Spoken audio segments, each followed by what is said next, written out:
Welcome, everyone. Thank you very much for joining us online.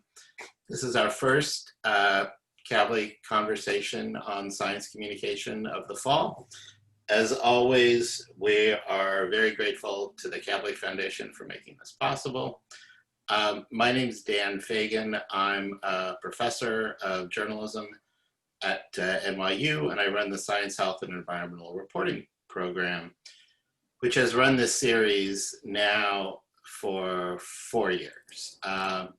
This is the first one, by the way, that Robert Lee Holtz of the Wall Street Journal is not moderating. Lee is passing along the mic after an amazing run. We're very grateful to him.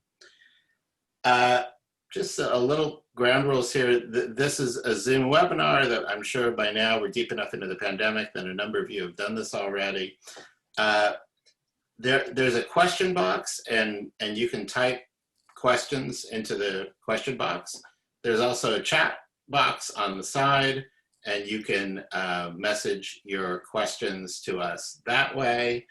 The chat, well, we will see the chat, but everyone, it's a large group, so everyone won't see everyone's chats.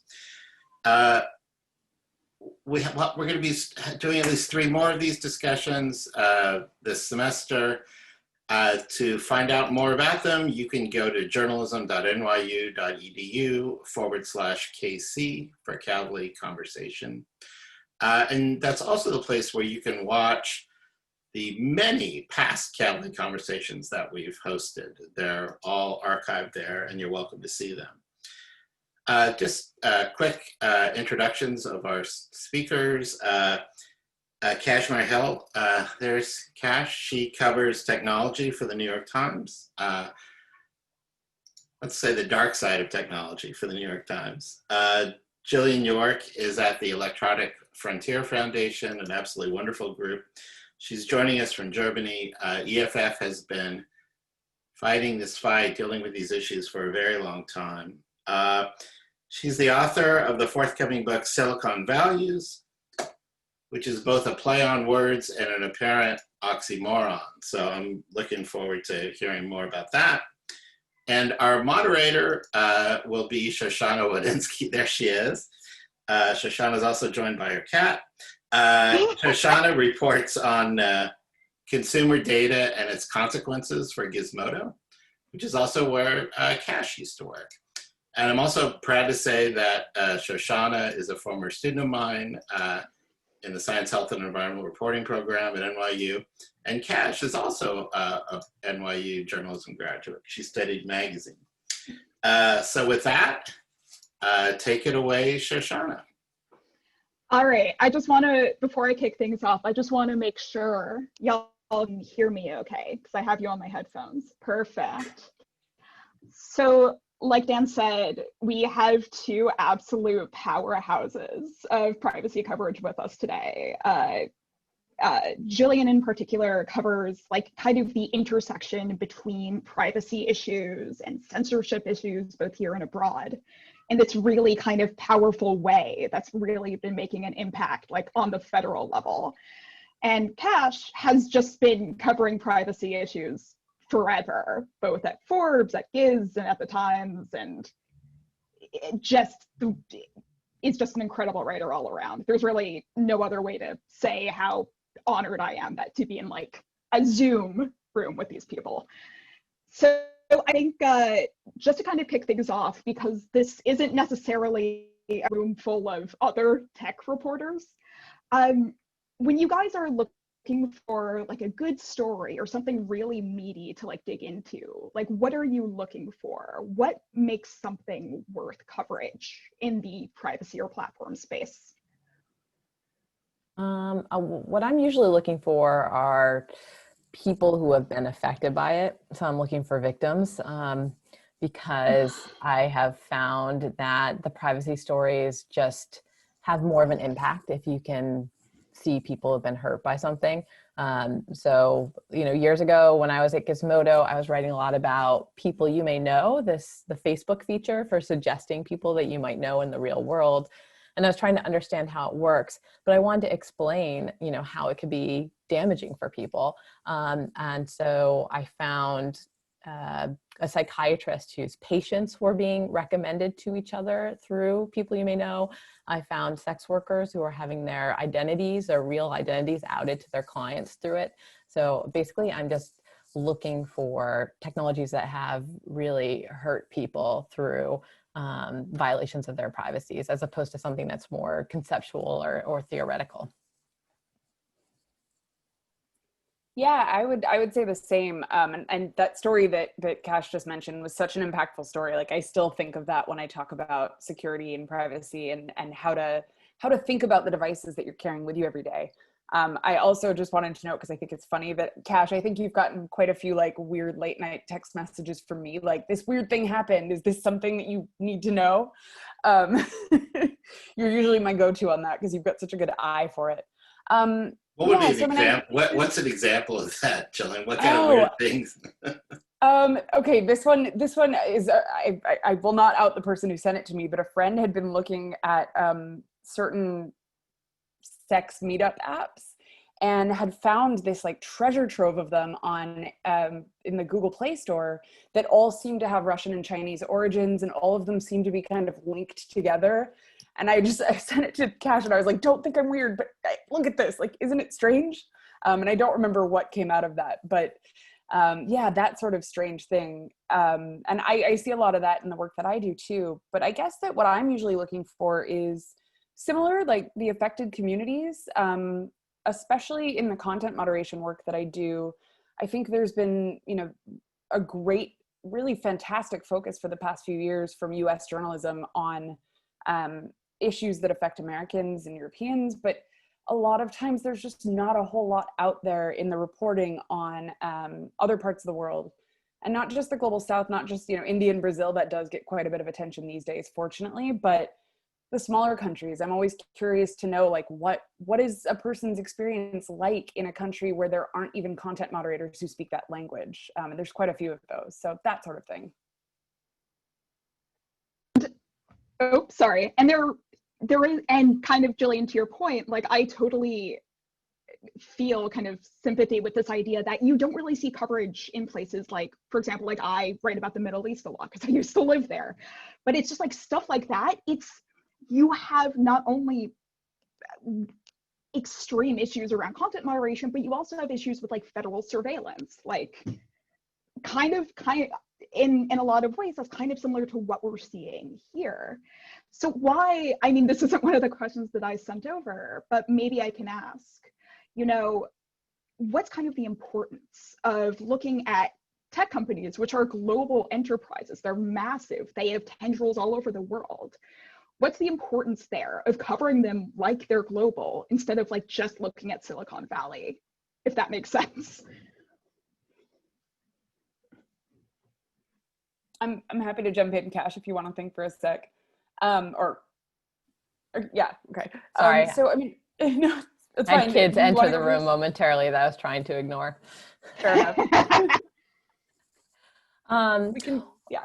Yeah, I mean, the tech companies, I mean, you have a bunch of these companies that are based in California that are American tech companies, but they're used by people around the world, and we're increasingly seeing the effects that they have on, just populations that they didn't plan for. And I just see that all the time on the local level and the global level, where they just didn't anticipate how the data collection they're doing, the inferences they're making, the algorithms that they're using to place content, how that was going to affect people. To go back to the sex worker story, I mean, Facebook, the reason why people you may know work so well on Facebook is that Facebook encourages users to upload their contacts so that they can find other people they know on the platform.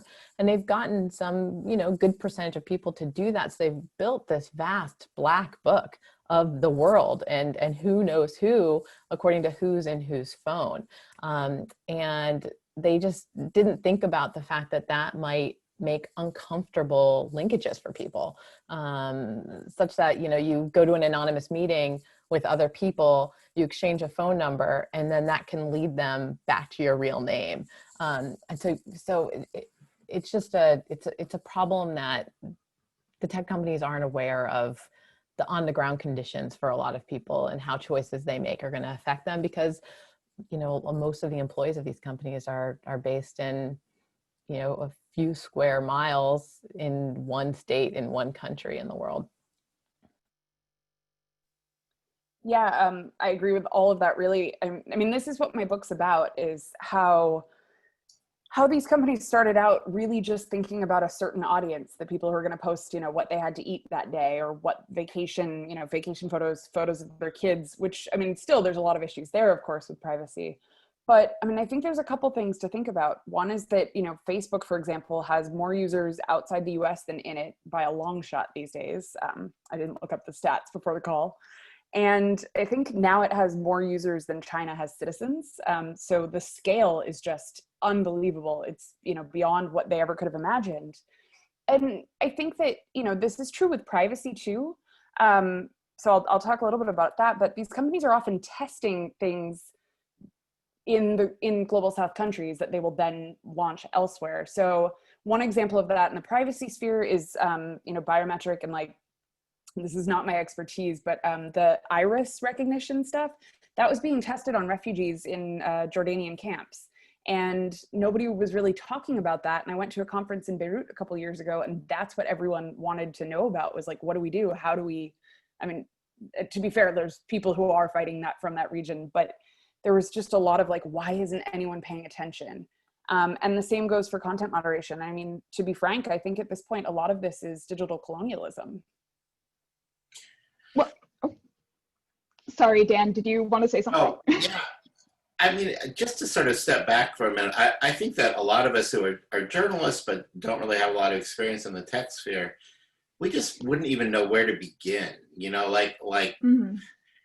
I understand what Cash was saying about, you know, hearing about sex workers or noticing some weird constellation of apps, but then what? You know, it's like, how do you find out what that actually means? I mean, is there, in order to do this kind of work well, do you have to have like high technical knowledge, or is it basic journalistic shoe leather, or like what? Is it more about the people or more about understanding the technology? Cash, you want to start with that? Yeah, I mean, it definitely helps to understand the technology. I didn't start out planning on being a technology reporter. I was a legal reporter, and I got interested in privacy. And so many of my stories just kept intersecting in those early days with online cookies and Facebook and Google. And I needed to understand how the technology worked to understand how it was going to affect people's privacy. But, you know, I'm not a technologist by training. So what I personally did as a journalist, I mean, one, you interview the experts, and I would try to really understand how something worked before I wrote about it. But I also started kind of partnering with technologists in my investigations, and that really helped. So a couple of years ago, I did a story where I turned my apartment in San Francisco into a smart home by buying all of these internet connected objects. I mean, ridiculous things like a internet connected mattress to put over my bed that would track our sleep, you know, vacuum, toothbrush, and all these things. And I worked with a technologist named Sturia Matu. He built a router where we are keeping track of all of the data that was leaving the house and coming into the house through these devices. And so it was very, you know, kind of in the weeds how these things worked. And it's helpful. It's helpful to understand that, because then I know kind of like how this data can get collected, you know, why it is that you see the same ad, you know, going from site to site, and why, you know, at least I have some suspicions as to, you know, why you get ads that seem to be reacting to conversations you've had. I'm 97% sure that your smartphone mic isn't listening to you all the time and giving that information to advertisers. But yeah, I mean, I don't think you need to be a technologist to write about these things. A lot of this is social, but it definitely helps to understand the underlying technologies. Can I chime in here for a second? Because so personally, like, I mean, I know I'm the moderator here, but as a journalist, I come from like the opposite side, where I like do technology first and then talk to people. And when it comes to reporting these stories, like, there's really no wrong way to do it. And like Cash said, you don't really need to know how to do this stuff. As long as you have kind of like half of the puzzle, your sources can kind of help you get the rest of the way. Personally, I'm terrible at talking to people, which is why I kind of rely on like coding know-how. But yeah, generally, like if people think that something is like kind of like messed up, they'll be able to tell you about it. And sometimes those people also know how to code. So it's helpful to like have friends in high places. Jill, I'm sorry if I interrupted you. No, not at all. No, I mean, I'm pretty famously not a technologist. Like it's embarrassing, and I've actually been criticized publicly by EFF fans for like, you know, not having there was one point where my SSL certificate on my website was broken, things like that. But I'm lucky to have the backing of an incredible organization that's filled with people who I like firmly believe are smarter than me, but particularly technologists who are just incredible at what they do, and lawyers, of course. I know that some of them are probably watching, so I'll shout them all out. But I mean, yeah, I think that for me, you know, I mean, I don't do a lot of reporting, but for my book, of course, I had to talk to a lot of people with a variety of different backgrounds, you know, from content moderators to technologists. And I think that that's kind of the key, is like, you know, what Cash does, working, of course, directly with folks. But for me, it's just being able to ask those questions. And I'm no longer embarrassed about it. I mean, I definitely was in the early days, just like, I don't know what this means. I don't know how this works. But yeah, now I kind of just love it. I love hearing the stuff that's even maybe sometimes a little bit over my head. I do feel like a great lesson in journalism, if you're going to be a journalist, is just not being afraid to ask the dumb question. Understanding the fundamentals of a story you're working on is so important. And sometimes it's better, I think, if your sources think that you're dumb, that you don't understand something as well as you do. It can be helpful. Kind of going back to just like fundamental basics of reporting in this space, you know, aside from having great sources, you know, like your stories have to start somewhere. You have to like be able to call bullshit on something, so to speak. Like, what kind of like sets your sensors off? Like, how do you know that a company, because companies like Facebook and Google are usually very kind of like PR forward, and when they put something out, it always sounds like it's great for the rest of us until it's not. So how do you know what's worth like looking into when you're looking into these companies? Does that make sense?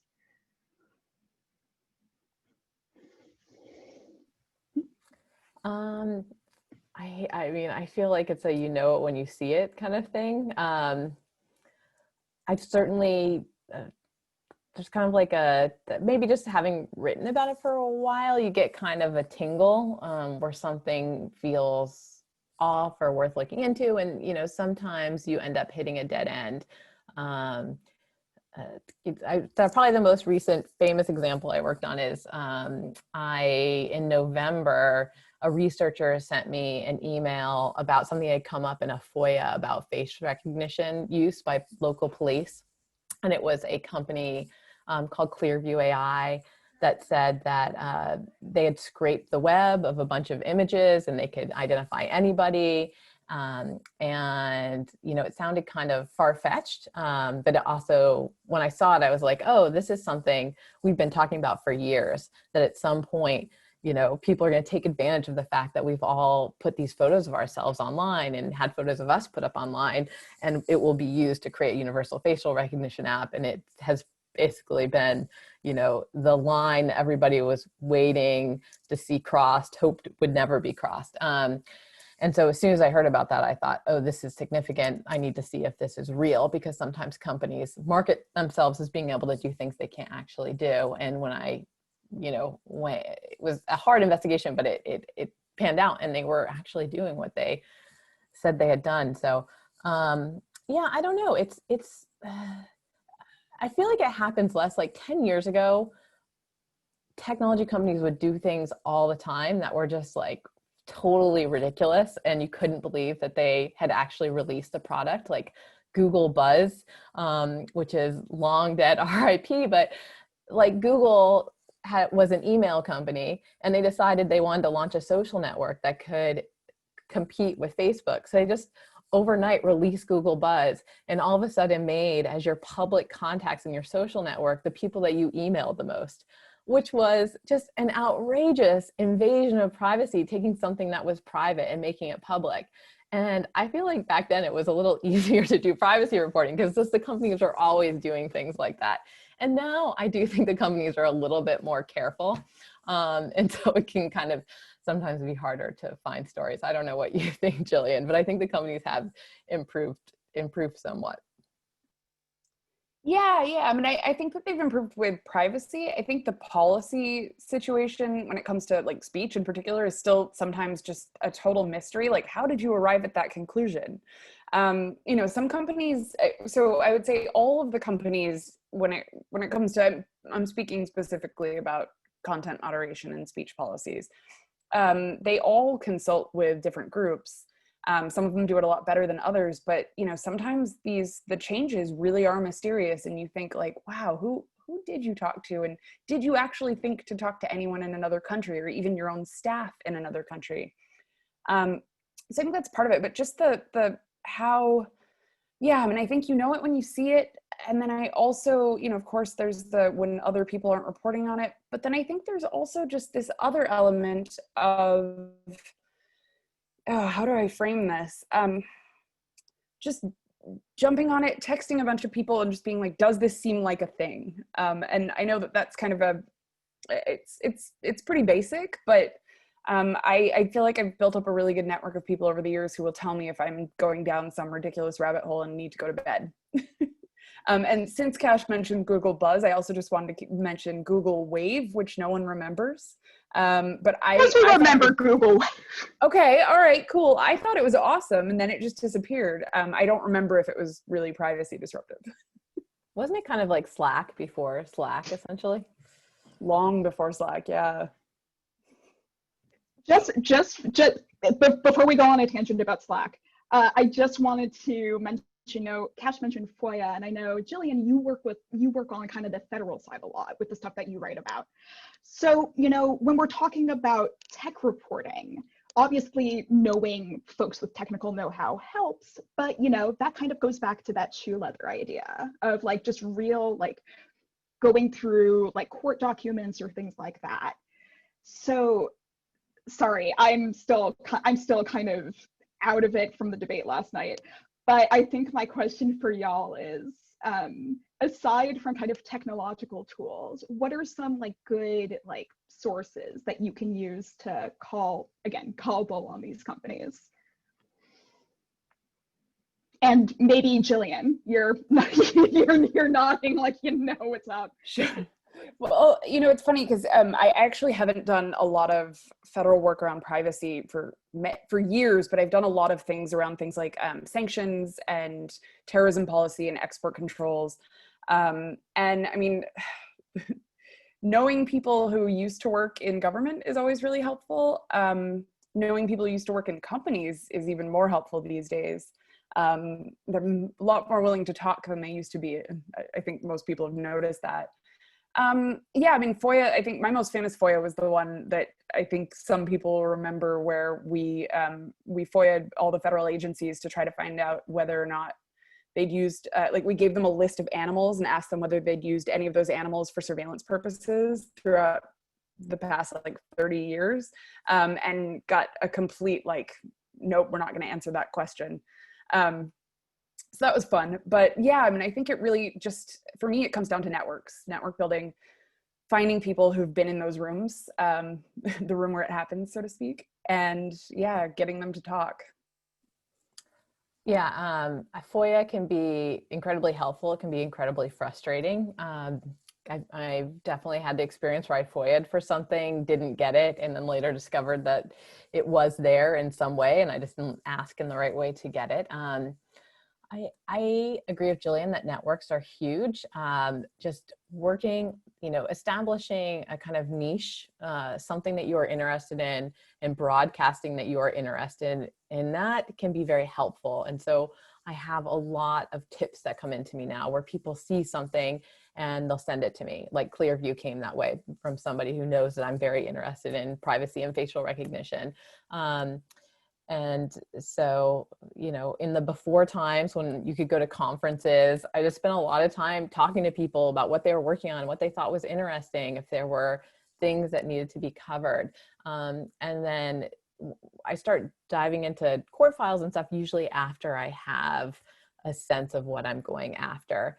My favorite example of kind of diving into data to get a story was I was on a listserv for women in technology, and somebody mentioned that they had a friend in Atlanta who had strangers that kept coming to their house saying, my phone is lost, and it keeps saying, my phone's in your house. Did you steal my phone? Sometimes they would show up with cops. They would want to search the house. And this person was like, I don't understand why this is happening. And so I reached out to them.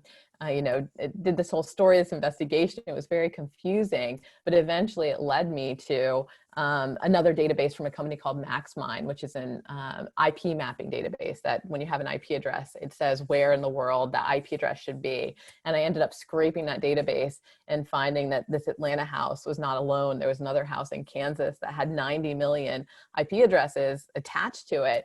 And I called them, and it just was this incredible horror story. And it was funny. I wrote this story. It was called, I can't remember. It was on, it's somewhere on the internet. But when I released it, it was, you know, it was shown, it was a good story for like, these are poison databases. We rely too much on, you know, the internet telling us that something, you know, this having a map pointing at something. But what was interesting is all these technologists said, oh, we always noticed that there was that place in Kansas that, you know, that showed up in our databases all the time as things happening there. And it was just sitting there in the data waiting for somebody to find it. So yeah, so sometimes it's just getting pointed at the right databases and then knowing how to get a story out of them. Shosh, do you mind if I jump in with some questions from audience folks? That's why they're here. Great.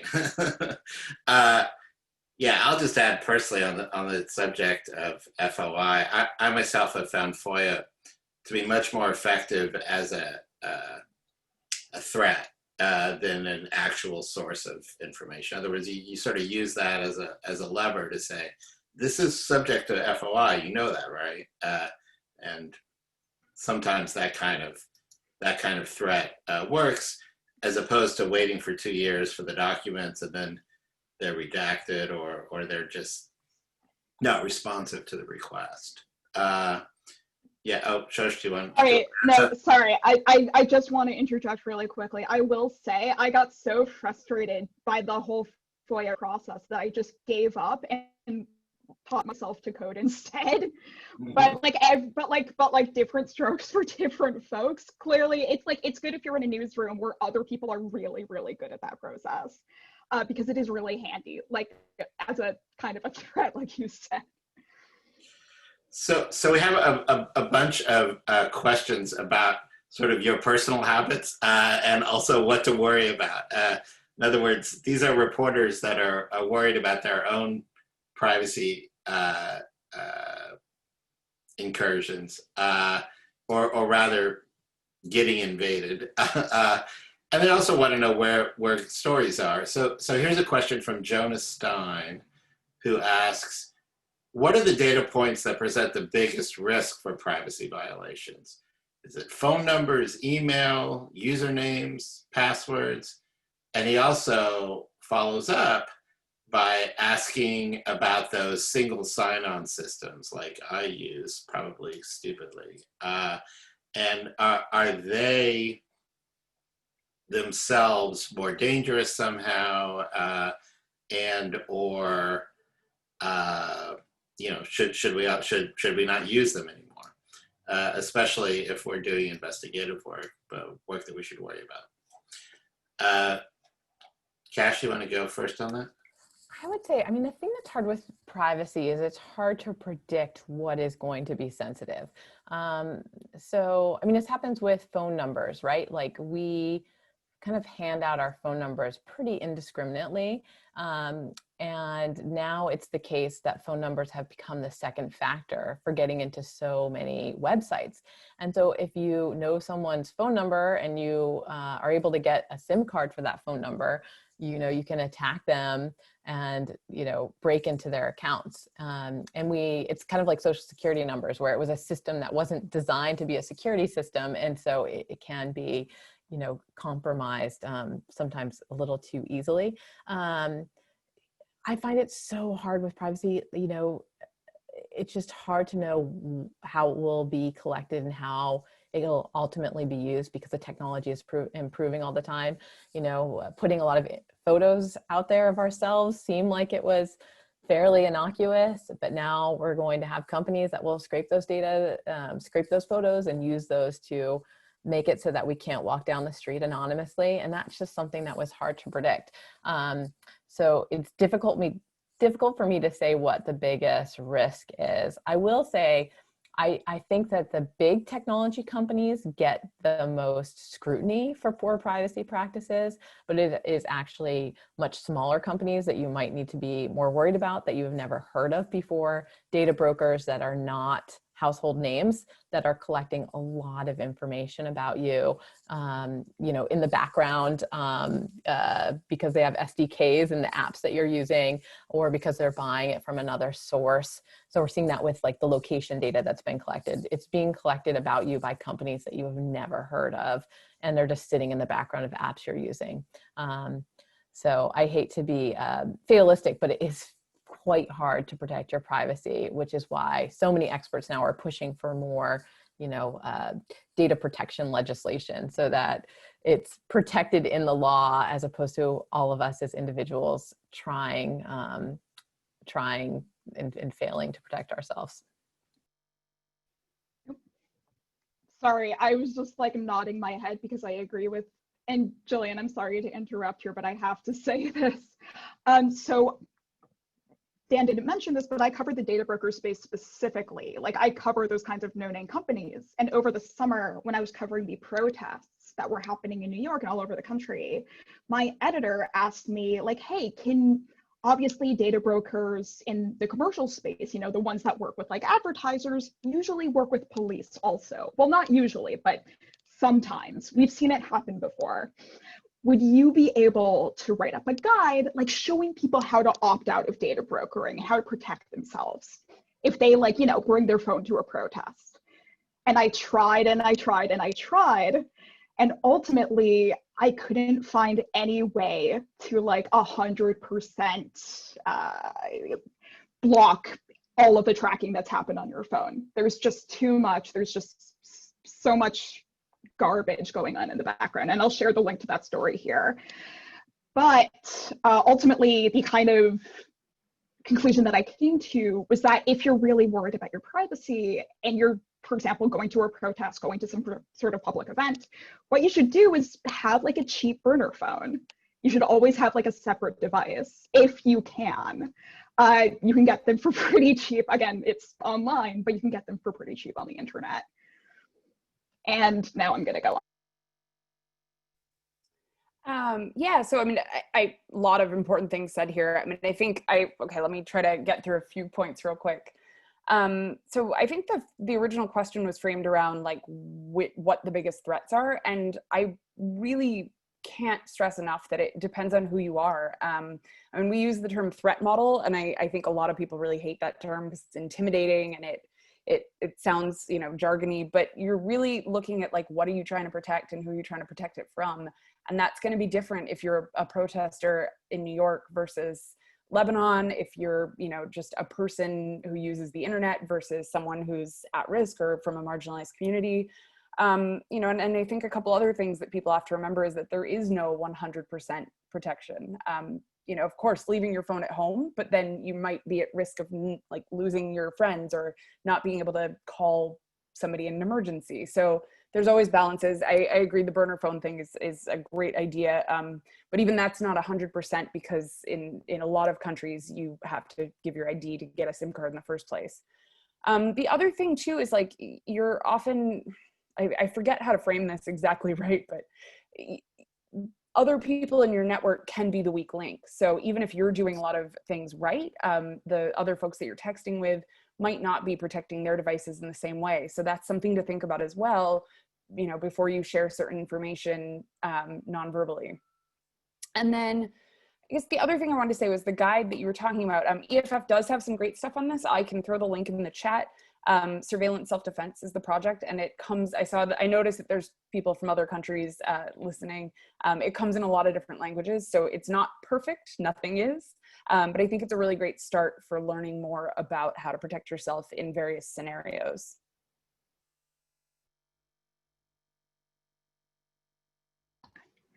Oh, sorry, Dan, I see that generated a lot of questions in the queue. Do you want to maybe address one of them? There are so many questions. It's hard to know where to begin. Here's a question that I think is, again, one of those practical ones. One of my students, Casey, asks, do you all personally use any internet connected devices now? You know, what do you use in terms of the Internet of Things and Alexa, Google, you know, internet connected microwave? You know, have you changed the way that you live as a result of what you've learned? Most journalists I know will answer that question saying, no, not really, that this is what I do professionally and my own life is different. But I suspect in your case, it might not be the case. So I don't know, Jillian, you want to take that one first? Sure. Yeah, I mean, I think, you know, my answer to this has changed over the years. So I'll start by saying I don't use any smart devices and I won't allow them in my home, even though my insurance company keeps sending me free Google Homes. I don't know why. But yeah, I mean, I think years ago, there was a lot of fear-based talk in the communities that I operate in. And I found that really, you know, I mean, the fear mongering doesn't help. There was a period where I thought, you know, I always had to take the battery out of my phone. I had to put it in the freezer. I had to, and I mean, yes, that is real for some people, but very, very, very few. So I do have, I mean, I have two phones. I keep parts of my life separate, and I do take the phone that has fewer apps when I go out, because, you know, it's just safer for me. My privacy is less likely to be violated. I don't keep location services on, so I only turn it on when I'm lost and need that blue dot to guide me somewhere. And in terms of, I mean, I'm just kind of looking around the room, like, we have a few computers, but that's basically it. Otherwise, it's, you know, I listen to music, I listen to vinyl. I'm pretty old school, and my phone's from 2016. I would say the single most important thing I do for my privacy is I use a password manager. So I have different passwords on different sites. Other than that, I am a fairly normal person. You know, we even have, this is shocking, but we have an Alexa in our home, an Amazon Echo. And I basically decided that the trade-offs are worth it. I look forward to a time when the trade-offs aren't so steep, that we don't have to give up so much data to get something that plays songs when my family asks for it and is a kind of a timer in the kitchen. But I do use a lot of these products in order to get ideas for stories. Like, I want to live like a normal person so that I can report on what a normal person's experience is like in the world. And I will sometimes do extreme things, like with the products I got from the smart home. There are things I would, you know, never actually buy for myself. I've written enough stories about, you know, internet connected sex toys that have invaded people's privacy in horrible ways that I would never recommend such a thing. I mean, I think for certain intimate parts of your life, you should not have internet connected objects.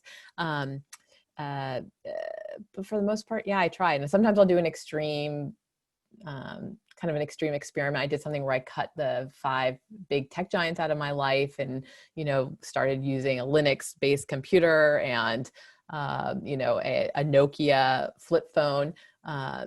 But every time I do one of those experiments, it just reinforces for me how much I am reliant on these products and these companies to live a normal daily life and to function and to do my work. So yeah, I do use these things. I just want to ask a really quick question for the room, because I feel like this is a point that both of you guys kind of kind of brought up tangentially. When you're reporting on tech privacy in particular, do you think it's important to have an understanding about, whether this is protected in like the legislature? Should you know the way the laws work? Or is that like less important knowing than like understanding the tech itself? And maybe, you know what? Oh, Cash, you can go first. Yeah, I mean, I think it's good to know the law. It's helpful in your stories because you can say when something's likely to be illegal or not. But it is getting more and more difficult. I mean, there are more privacy laws. It varies from jurisdiction to jurisdiction. Like Europe's privacy system is really different from United States. California is really different from Georgia. Illinois is the one state that has a biometric privacy law, which means you can't process people's face prints without their explicit consent. And a lot of people don't know these things. And so this is why Facebook just had to pay a massive settlement in Illinois, because it had basically automatic tagging of people using face recognition. So it's hard to be an expert on all the laws. It's good to have some basic familiarity with them, and it's good to know lawyers you can call. So Shoshana, if you don't mind, a really good question. Yeah, I agree with all. Oh, sorry. Oh no, go ahead, Jillian. I'm sorry. Please go. I was just going to say quickly, as somebody living in, as somebody living in Europe and Germany specifically, like, I think one of the interesting things that's happening now is we're seeing more laws coming from the EU that not only affect people in the EU, but affect the rest of the world. So the GDPR, General Data Protection Regulation, is the obvious example of this. But one of the interesting things here is that, as I mentioned earlier, and I think others did too, that as companies test things out in other countries, people in those countries often they don't have laws that are protecting them. And so one of the things that's really important now in my work is bridging those gaps and, like letting somebody in Egypt know that they have the right to utilize this part of the GDPR or something like that. And I want to see more education around that for folks in other countries. Yeah, I'm really glad you mentioned that. An interesting question that came over very relevant to that, not the one that I was going to read, is where are the sort of exemplars, if any, of who's really doing this well? Is there any? This is a question from Hannah Aronoff. Is there a country that we can point to as an example of strong privacy laws that both encourage tech innovation, but also protect privacy? Who's doing this well? Is anyone? Jill, you want to take that one first? I feel like I'm not up to date on this. So I'm waiting for somebody to text me and tell me the answer. But no, it's Iceland has always really tried on this, but there's always trade-off. Well, so okay, I would say Iceland, a lot of the EU, Germany, but there's always trade-offs here, and a lot of them are trade-offs on speech. So, when you're thinking about like, oh, what European country should I host my website in? I wouldn't tell people Germany, because not only do you have speech regulations, but you also have things like you have to have an impressum on your website that has your address. And if you don't have an office, that means that you have to put your home address on your personal website. So I don't know that there's a best answer to this, but I do think that the EU is the winner so far in the game. I think it's difficult to say. Europe certainly has strong privacy laws. This is what California tech companies kind of use as their battering ram against legislation, is that we had all of these companies, the shining light of the American economy developed here. And if you pass privacy legislation, it's going to hamper our ability to innovate.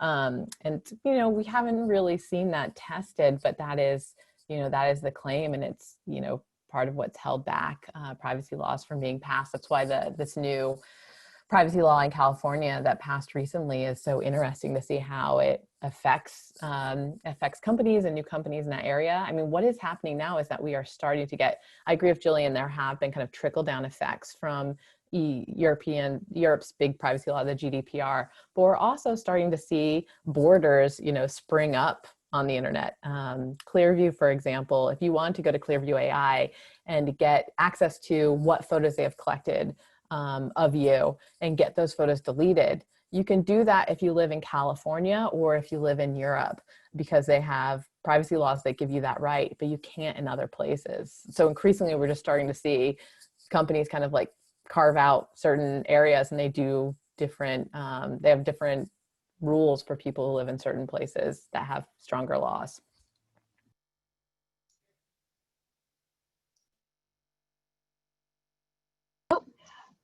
Just a second, guys.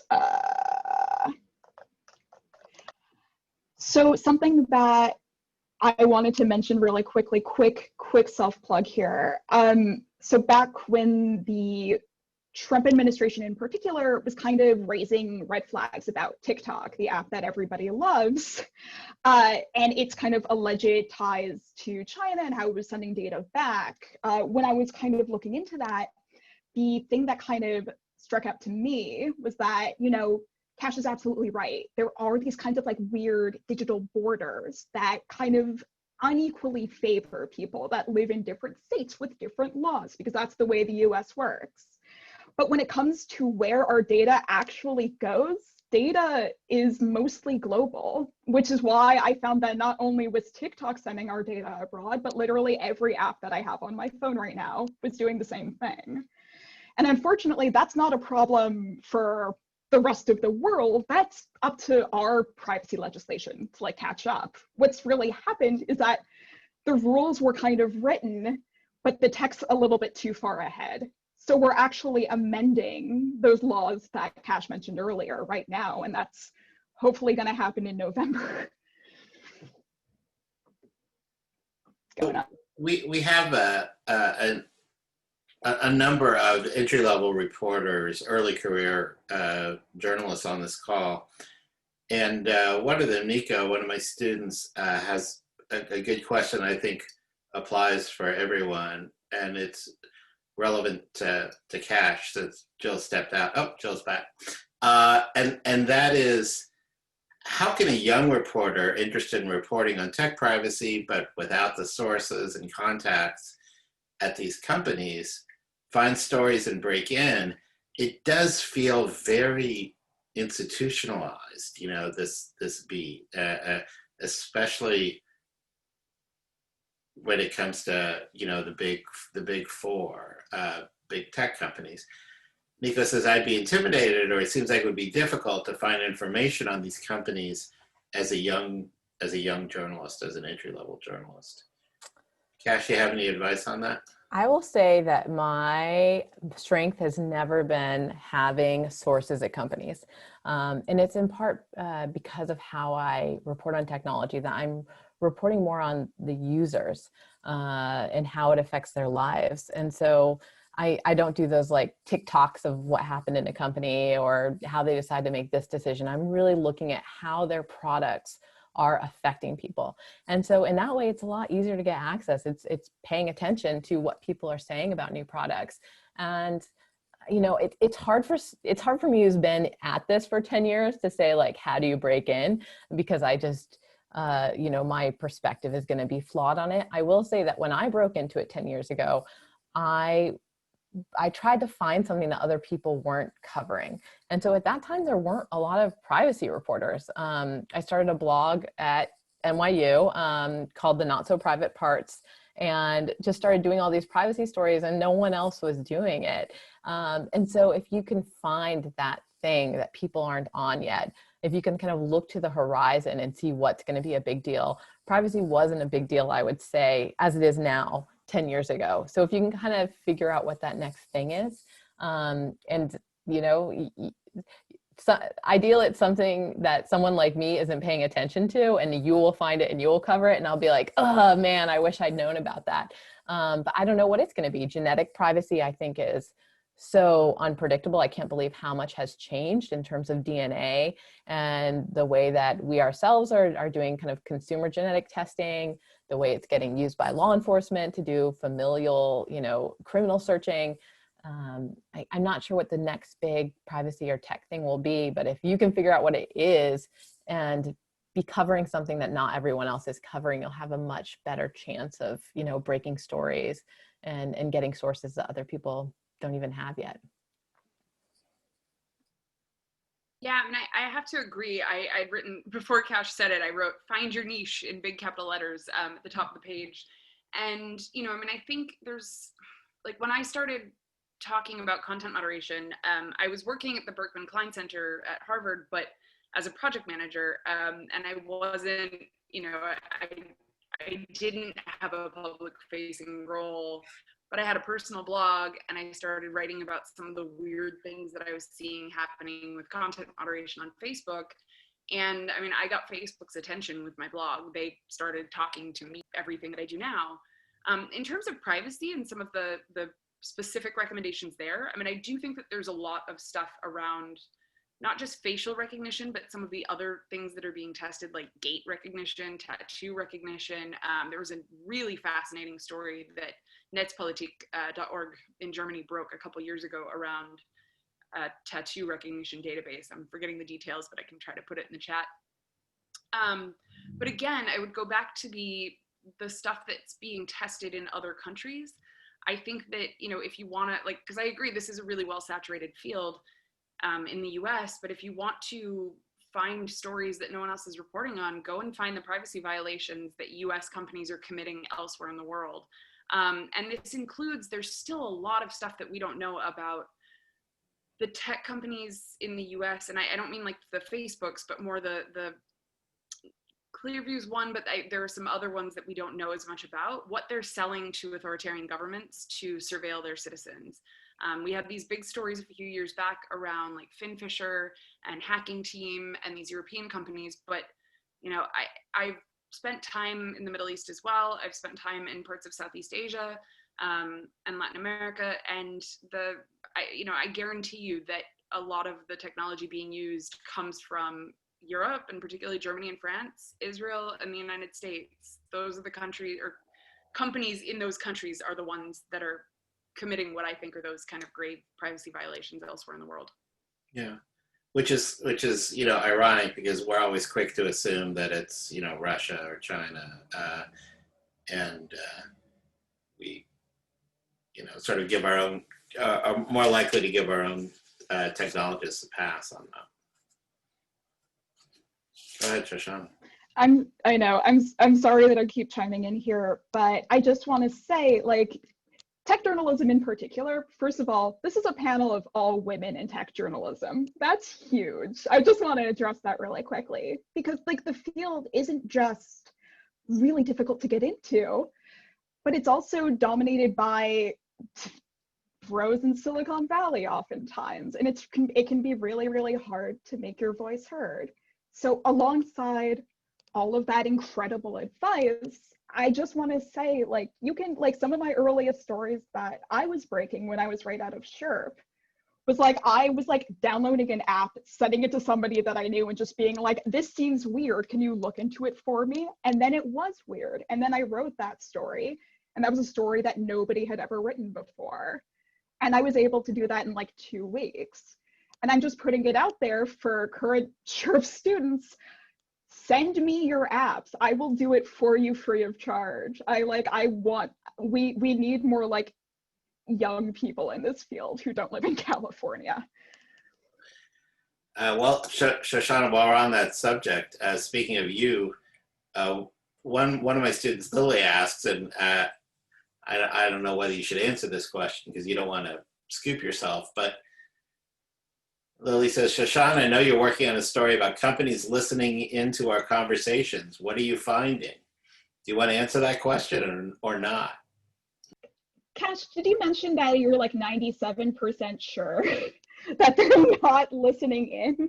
Because I'm on board with that 100%. Yeah, I actually worked with some researchers who were trying to prove this, and I work with researchers a lot. One recommendation actually for finding stories is go and look at what academics are publishing. Because a lot of times there are great stories that are in academic papers and they just don't know to call a journalist to tell them about it. So that can be a great source. But I worked with some academic researchers who were trying to test this by running a bunch of Android phones, running a bunch of apps, and basically monitoring to see when the microphone was turned on. And they didn't find anything that was unexpectedly listening. They did find creepy things happening where the screen was being recorded by certain apps. And that was because these apps were using like companies that they would record the apps in case something went wrong so they could look and see what the experience was. But yeah, I just haven't found anybody who could prove that this would happen. And when you really think about it, the idea that you would just record, hundreds and thousands of hours of people's conversations looking for a couple of keywords to like send ads at them with, I don't think the resources are worth it. But if somebody finds proof of it at some point, it'll be quite the scoop. I just chime in here and say, like, totally agree with all of that. But also, like, I used to write about the way ads work specifically, and just the way companies like Facebook and Google are massive. They're multi-billion-dollar monsters that have the best tech imaginable. But the way this stuff works right now, you can't say something into your microphone and then have an ad appear an hour later. It would be like a month later. So if you're seeing something, generally, you can ask like, hey, maybe somebody in your apartment looked something up online and that got kind of transferred to you. Or maybe it was, like somebody you might know. It's generally not going to be your voice. Usually there's another explanation. And I'll save the rest for whatever the heck it is I'm writing. Here's another question that I thought was a good one, and that is, will the Assange case change anything? And if so, what might it change? Or, are we just moved on way past that at this point?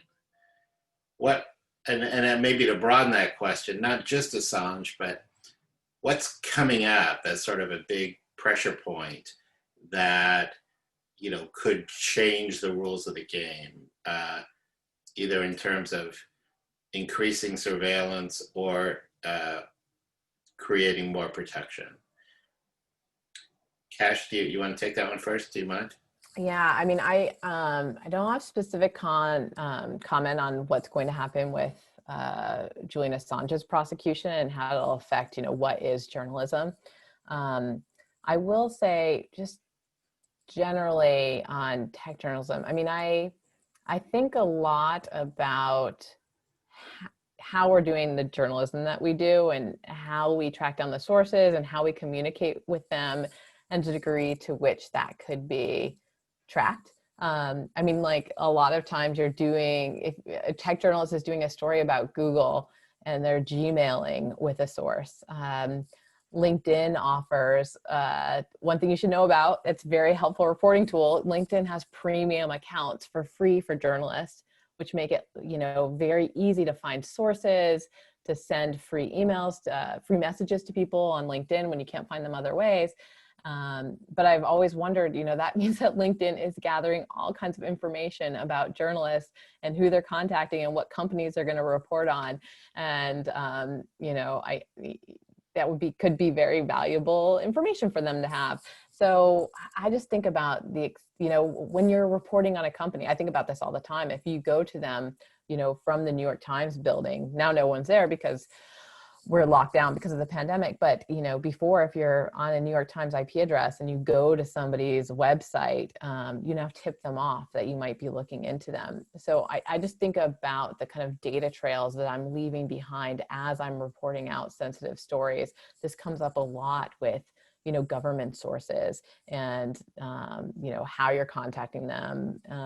So Signal is an app. I mentioned password managers before. Signal is a really important reporting app I'd recommend that you use for sending encrypted messages, disappearing messages, because hopefully you'll do some work at some point where you're talking to a sensitive source, and it may matter the trail that you leave behind and what it means for them. In terms of, potential repercussions or prosecution. So that is something I think about kind of more in terms of the bigger journalism environment, I mean, I just worry about the economics, especially with the loss of a lot of local journalism and what that means for news coverage. Yeah, I'm happy to comment on the Assange case, and I can also just give a couple thoughts about what I think some of the next threats might be, although I think Cash gave a much better answer than I can. So yeah, I mean, I think the Assange case has, huge implications for free speech and for journalism in the future, as in a number of different ways, many of which have been talked about, and I'll share EFF's latest blog post on this, which goes into much greater detail. I haven't been following it so closely in the past couple weeks. But, I think one of the things about this is the way in which the government's trying to paint him as a hacker and charge him for conspiracy rather than, view him as a journalist.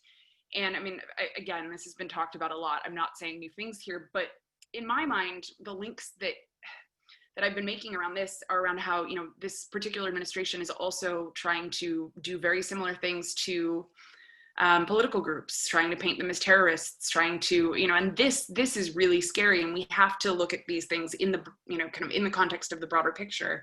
And we can learn from other countries on this as well. I mean, everything that's happening in the US has happened somewhere else before, on a different scale, perhaps.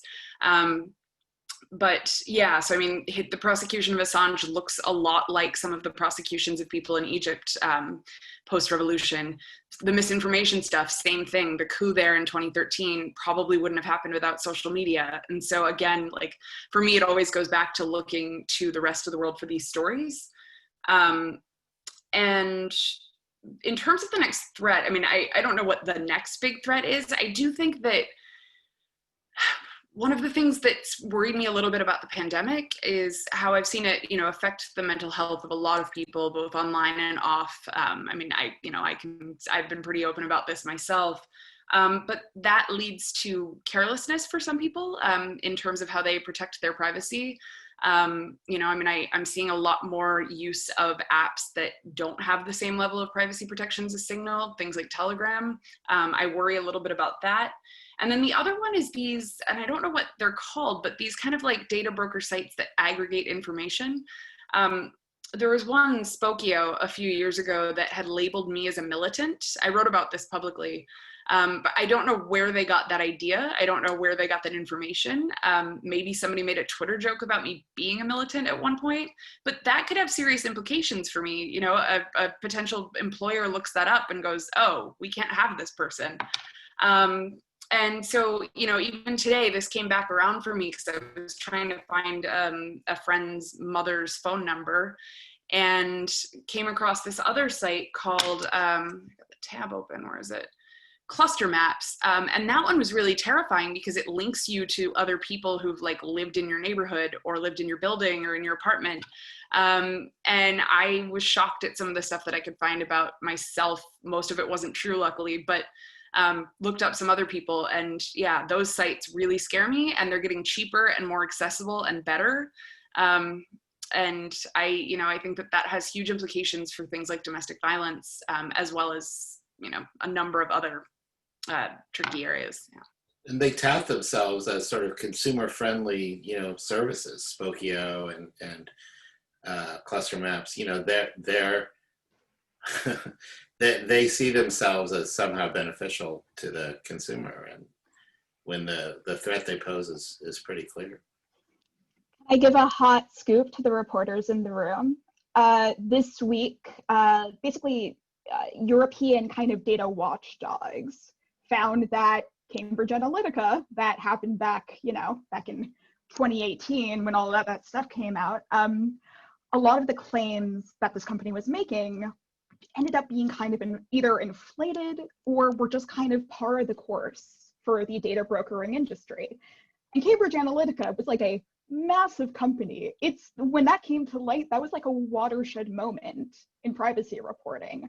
And the fact that this one company turned out to be just an average Joe should probably tell you something about the way this industry operates, and the fact that there might be other Cambridge Analyticas kind of hanging around waiting to influence or currently influencing the next election. Just saying.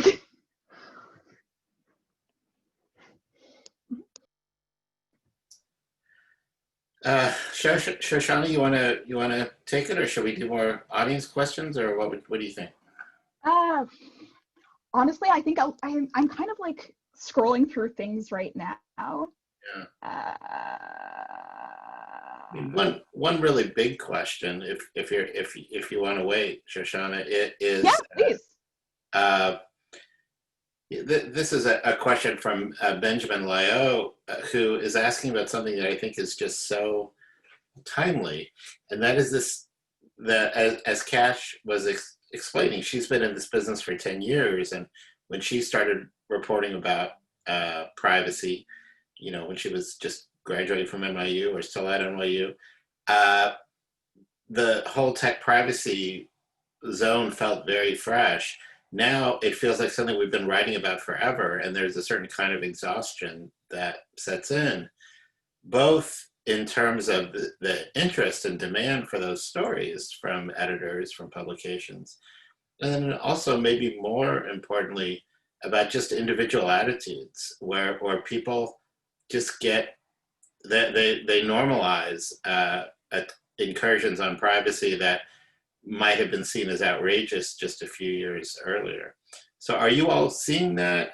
And I guess the third form of exhaustion is the story's getting old, people are getting a little immunized to it, and the third change is that there's just a frustration that big tech just keeps rolling along, and is this journalism even making a difference? So it's three different ways that normalization or exhaustion or whatever you want to call it is really taking a toll in this corner of the journalism world. So that's a big question. Thank you, Benjamin, for bringing it up. Who wants to take a shot at that first?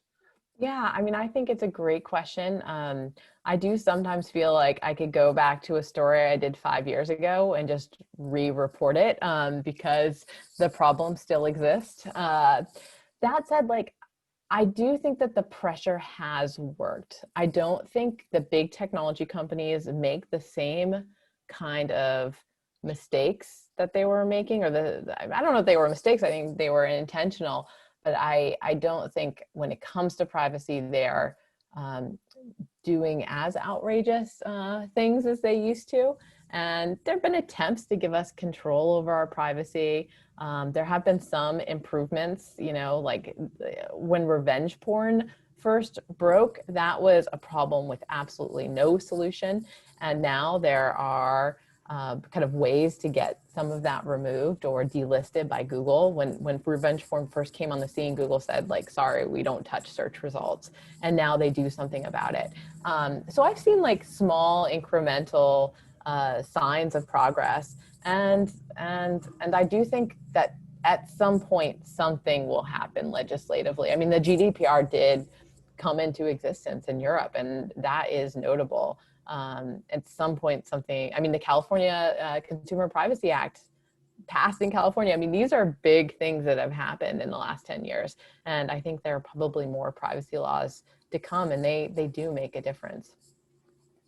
Does journalism get some of the credit for that, do you think, Cash, or who made that happen?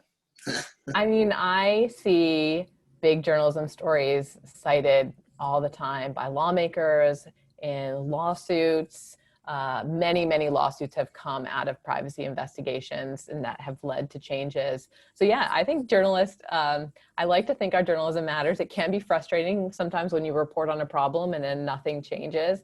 But also these things happen slowly. I've done a story on something I thought was outrageous, didn't really see anything happen. And then the FTC announced a settlement with the company 4 years later. The wheels of justice sometimes move very slowly. Cash, to your point. Oh, sorry. Oh, Go ahead. I just wanted to say, to your point about the wheels of justice moving slowly, it's definitely really frustrating when you point out this blatant invasion of somebody's life that's just happening out in the open, completely illegally.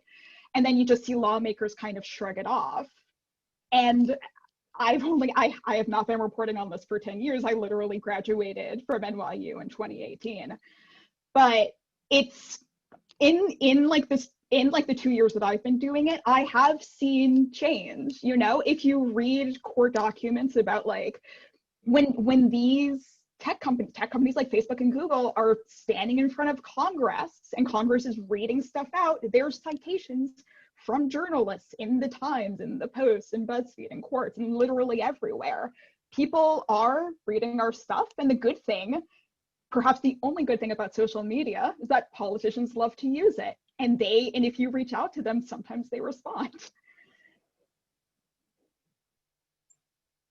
So I agree with all of this as well, but I do want to give like the shout out for the activist community too, because I think that it's a back and forth, and there's a lot of working together that happens, right? Like I've got quite a few journalists who like now don't hesitate to text me on Signal, which I really appreciate, because you know there's different channels and different ways of reaching people, and you know the more official ones don't always get some of the what's the word here,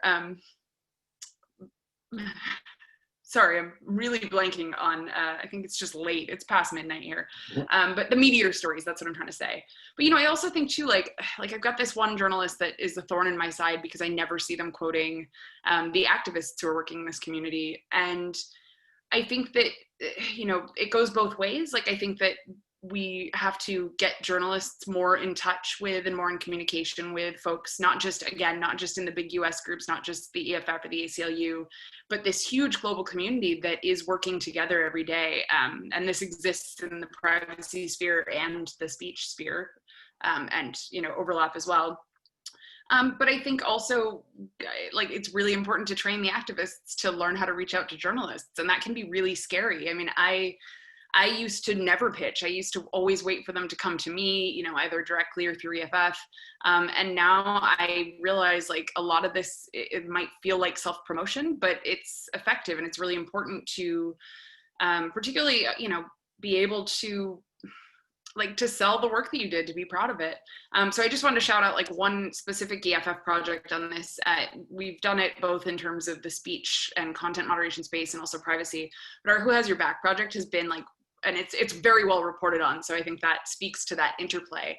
But it's been one of those projects where, you know, using different standards to kind of pit companies against each other, get them to compete for, I mean, it's really, you know, it's just stars in this case, but get them to compete to be the best at something. Those kinds of things are really effective too. So I think we need all of these different strategies. We have to come at them from all of these different angles. And Who Has Your Back? It is a great project. It's, do you want to explain what it is, Jillian? It basically rates companies on how good they are at protecting the privacy and security of their users. Is that the best way to explain it? Yeah, exactly. I mean, the most recent ones were on content moderation, and I didn't work on the previous ones, but like, for example, the one on content moderation, we look at things like, is this company giving notice to users when they take down their content? Are they offering an appeals mechanism? Are they being transparent about their error rates? On that one, no, most of them are not. But I'll post a link to that most recent one, as well as one of the previous ones that was more focused on privacy. I see a question from Dustin in the chat, and I love this question, so I definitely want to answer it. He's asking about how do you convince friends and relatives who say they don't have anything to hide. I like recommendations. I like seeing ads about products I'm not interested in. So I have two answers to this. Okay, one, when it comes to ad recommendations, my kind of the example I always bring up when it comes to how targeted ads can hurt people is, well, a couple of different examples, but one is targeting people who are pregnant. And this happens a lot, and some advertisers are pretty good at it. Like, they see you searching for, you know, pregnancy test, they see you buy prenatal vitamins, and they figure out you're pregnant, and then you start getting, you know, all the baby formula ads, diaper ads. And, you know, people have miscarriages. Miscarriages are very common. People lose babies, and these targeted ads continue, and they cause real emotional harm and pain to people. And this happens, there's other kinds of categories of harm that can be caused by targeted advertising. Beyond that, I mean, one of the difficult things about covering surveillance technologies is this weird uncanny valley of the kind of fidelity of the data. We're covering technologies that are sometimes very invasive because they are so accurate. At the same time, technologies that are imperfect with flaws and inaccuracies that hurt people. So yeah, like, yeah, maybe you think it's not bad to have a facial recognition app. It's fine. It'd be great to have it at a cocktail party and I can like recognize people there who I know, I should know their name and I've forgotten it. But facial recognition is one of these technologies where it can be quite good, but it can be quite flawed. And so I reported on a guy in Detroit who got arrested because of a bad facial recognition match for him. And he spent the night in prison, you know, he missed work. And this activists have told me this happens a lot. They think that people are misidentified, and it's usually people of color because there's biases in the technology based on the training data. But yeah, I mean, these technologies are not perfect. They have flaws and they do hurt people. And so, you know, maybe you haven't personally had an experience, but that doesn't mean that others are not. And it doesn't mean that you won't in the future. So that's my go-to answer for that. It puts journalists in the interesting position of being not just reporting on privacy, but sort of being advocates for privacy and sort of letting people know, hey, you really should care about this, and here's why. Don't just accept it. I will say, when we're talking about the real kind of harm that can kind of come here, and I'll share this story in the chat box. But one of the first stories that I wrote at Giz was like, I opened my Instagram app one day and I saw an ad for this kind of like this, it was this medication that I use to treat mental illness. And because I know the way advertising works, I'm like, oh no, it's not just Instagram getting this data. It's not just, you know, the pharmacy company getting this data. There's a whole paper trail of companies that can basically do whatever they want with data about the way my brain works. So I went on kind of a quest to figure out how that ad got there, and it was ultimately very upsetting because it turns out there was nothing illegal about it. It was totally HIPAA compliant. It was fine. But, you know, people who maybe take medications, there's, you know, people who might be impoverished, people of color, women, LGBT people, they all experience the internet differently because of targeted advertising. You know, it might be personalized, but it might be personalized in a really detrimental way, and their data might be going to places that we just can't get it back. That is my go-to answer.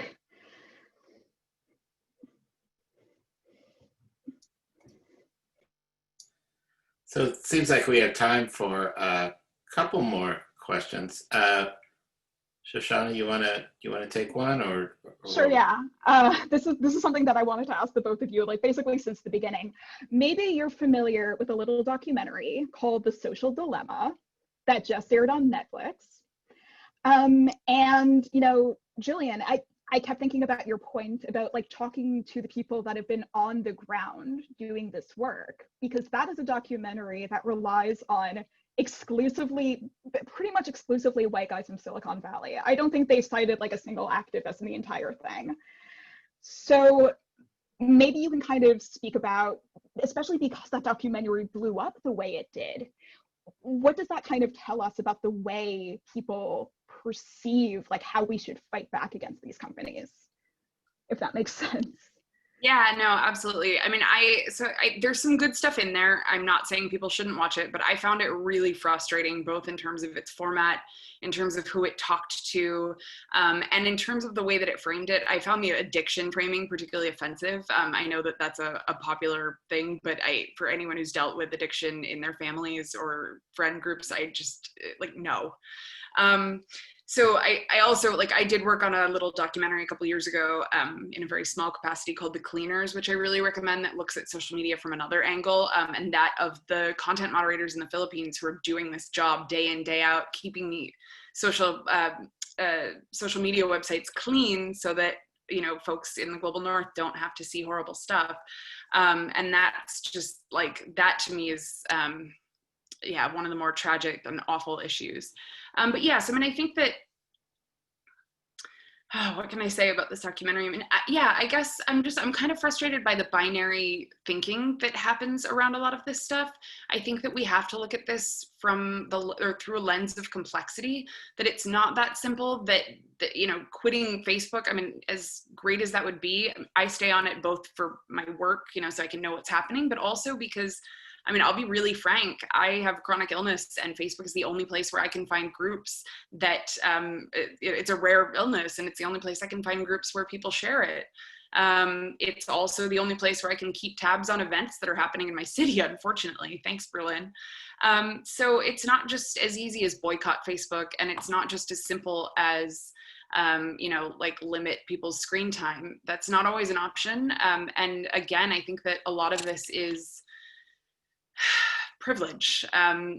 A lot of the answers that these documentaries and even some reporting that I've seen lately, it speaks to a very privileged position.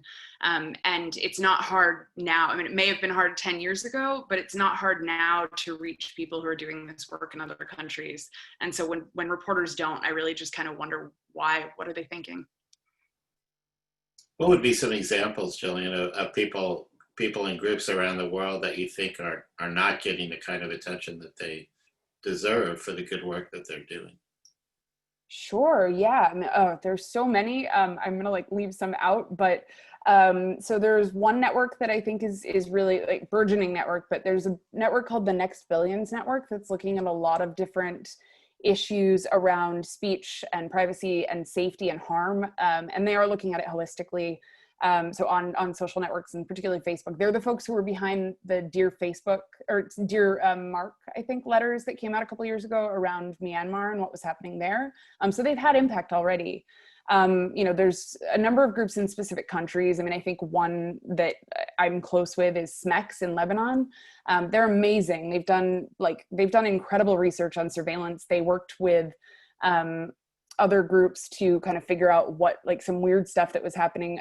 I can link to the report. I'm not going to remember the details right now. Oh gosh, I mean, just too many to name, but we collaborate with a lot of them. And one of the links that I can share is a project that we did last year called Speaking Freely, where I interviewed free speech advocates from different parts of the world. And some of their stories are just, they resonate with folks in the US, but they're also a lot different. And I think those stories are really important to read. So let me pull up those links now and make sure I toss them in before this ends. Thank you. Cash, did you have anything you wanted to add in terms of people who deserve shout outs, people who deserve, I know most of your reporting is going to be limited to the US, but. Yeah, I was just trying to think, but I don't have resources off the top of my head for that. That's okay. Jillian is a yeah, that was great. Yeah. Well, I'm on mute, sorry. Well, actually, I think a good follow-up question to that is, like, a lot of folks are curious if they're looking for like good privacy writing. Are there any sorts of like books that you would recommend? Not just like online journalism, but just stuff that they can like take up with their hands. Is there anything you've read lately? And Jillian, don't be shy about telling us a little bit about what your book is actually all about. This is a segue to get Jillian to mention her book. Sure. Well, I feel sort of bad because it's actually not. It's mostly not about privacy, although there's certainly you can't separate privacy from speech. You really can't. So my book looks at the history of how these social media platforms built their rules, what they were kind of thinking about when they did, and how that has affected people from all over the world. So the narrative arc takes us kind of through the Arab Spring, Arab uprisings of 2011 and onward. And then what I see really happened after that with a lot of these companies was three things: the rise of terrorism, and specifically the Islamic State, Gamergate, and the rise of the alt-right, which happened in quick succession and caused these companies to have to reckon with, and of course they did it really poorly, as I think we would all agree, have to reckon with the fact that their platforms were being used in ways that weren't intended. So it also takes a look at, things like how sex workers are impacted by platform policies, hate speech issues right now.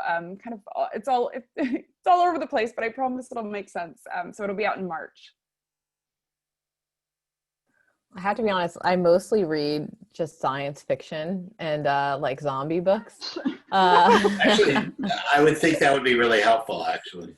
And it is. I mean, I do feel like as a reporter, I try to keep my eye on the horizon and kind of like the canary in the coal mine of privacy issues that are starting to affect kind of a small group of people but will eventually affect the rest of us.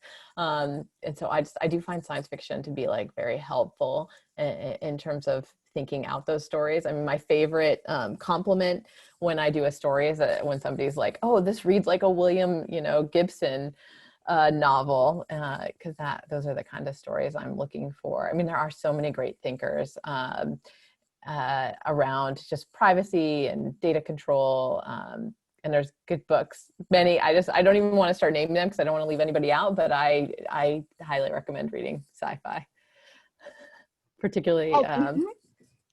Yeah. Anyways, Olivia Butler is great.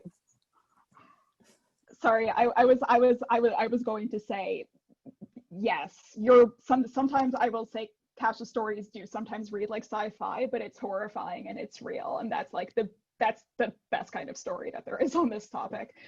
But I will say, go ahead. Realized I only talked about my own book, and I wanted to throw out like at least one by someone else. It's a little bit more around speech, but it also obviously deals with a lot of privacy. I know I keep saying that, but it's important. Nick Suzor, Lawless.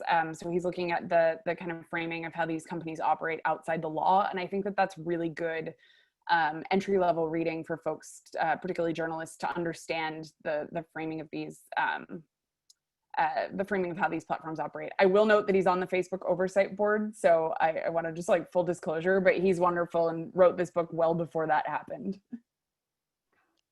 Oh God. I will say, and I'll drop a link to this book. It's okay. I'll drop a link to this book. In my case, I know it's just like when you're writing about privacy, you can look ahead, but like in my case, I personally find it's most helpful to look in the past. So this probably one of like the most seminal books that I've ever read for my reporting is this book called Automating Inequality that came out in 2018 that kind of explores how the basically poor people in America over time have become subjected to what's essentially federal surveillance on a mass scale that ultimately is designed to keep them poor forever. And it changed the way I see consumer data, it changed the way I see privacy and the way private companies work with federal authorities. It's just cannot recommend it enough. And I will drop that link. Great. Well, I really hate to do this because it's the discussion has been amazing, but we're already over time, and poor Jillian, it's got to be 1 o'clock or later in Berlin where she is. She's an amazing sport to be so energetic this late. Kash has a baby. Shoshana has a cat. I'm the only one who I could go all night, but I feel like we should quit while we're ahead here. This has been a fantastic discussion. You will be able to see it archived at journalism.nyu.edu/KC for Kavli Conversations.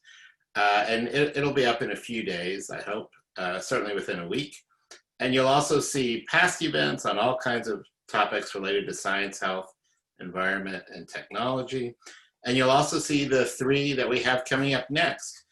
The next one is about weird zoology, stuff like penises and poop and all kinds of fun biology.